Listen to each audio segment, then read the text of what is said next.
வணக்கம். இப்போ பார்க்குறது ஒரு புழு, ஆனால் விவசாயிகளுக்கு எதிரியான புழு இது. என்ன காரணம்னாக்கா, இந்த புழுவை ஹேமர் ஹெட் ஓம்னு சொல்லுவாங்க. தமிழ் பேர் எனக்கு தெரியல.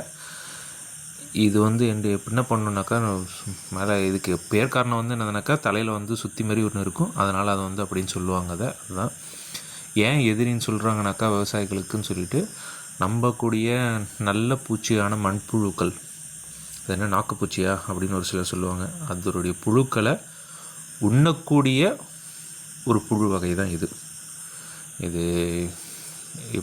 அதனால் ரொம்ப பாதிப்பு புழுக்கள் இல்லை. ஆனால் இருந்தாலும் என்னதுனாக்கா, இதால் அவ்வளோ சீக்கிரம் மண்புழு அத்தனை இனக்களை அவ்வளோ எண்ணிக்கையிலான மண்புழு அழிக்கப்படுறதில்ல. இருந்தாலும் என்னதுன்னா அது மண்புழு அழிக்கும்.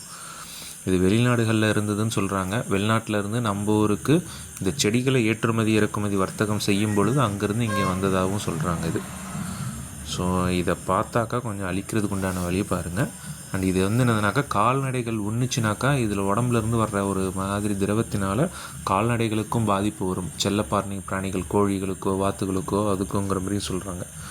ஸோ இதை அழிக்கணுன்னாலே என்ன பண்ணணுன்னாக்கா, வினிகரு, உப்பு, அந்த சொல்யூஷனில் இதை போடணும் அப்படின்னு சொல்கிறாங்க. என்னென்னோ சொல்கிறாங்க. அது எப்படிங்கிறது பார்க்கணும். நான் முழு விவரம் தெரியல. ஆனால் கேள்விப்பட்ட வரைக்கும் இது ஒரு நான் ட்ரைனிங்காக போகிற இடத்துல கீழே இருந்தது.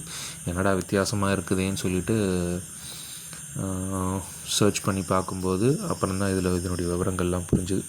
ஸோ இதால் இவ்வளோ பாதிப்பு இருக்குது. பார்ப்போம், மீண்டும் சந்திப்போம்.